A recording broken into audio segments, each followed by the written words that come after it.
Ghana has moved to ensure only deserving footballers get to play in its national age group teams. Teams are gearing up for the 2019 African age group qualifiers, and the Confederation of African Football says it will tighten the noose on cheats. CGTN's Saddique Shaban has more. Hard in training, Ghana's under-20 team is preparing for the West African Football Championship. Football fans have turned up to catch a glimpse of the new members of the team after a recent age verification process. We started earlier about this age cheating, and I think we made sure every player we pick is in the age limit. Because there are two players we got and we realized that no, these boys cannot be under 20 players, and we decided to go deep into their schools, and we realized that. And so we are bringing very young boys. When you get close to them, you will see. Cases of age fraud have been unprecedented recently. Benin jailed age fraudsters, with other countries also getting caught. Experts with knowledge of the situation have been studying the cheating pattern. We use the tool called MRI, which is a magnetic resonance imaging, to screen them to find out. What we noticed was that if you came to the Central Africa, Western Africa region, we had a lot more numbers of players who could not pass the MRI testing. With so much at stake, some African countries have been accused of deliberately cheating at the junior level.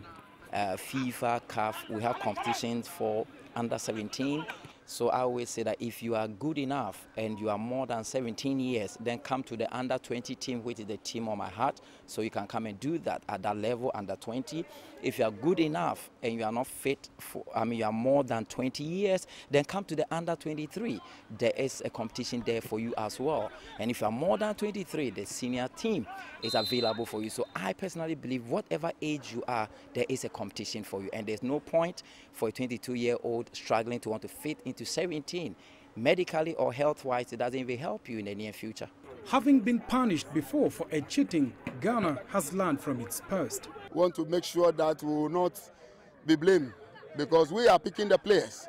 So if you bring an overage players to the camp, you have to be held responsible. That's why we are making sure that we will not make that mistake, and I think we are doing the right thing. If you bring a list for your tournament, then of course you are free to change your entire team. Nobody will hold you to it. So definitely CAF is also going to ensure again, before Tanzania kick off, whichever teams, countries, the players you are presented will have to go through this particular screening to ensure that they are true under 17s going to compete among each other.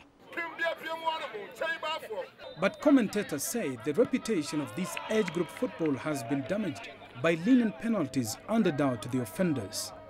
Age cheating reared its ugly head again in 2018, forcing the Confederation of African Football to expel some teams from regional tournaments.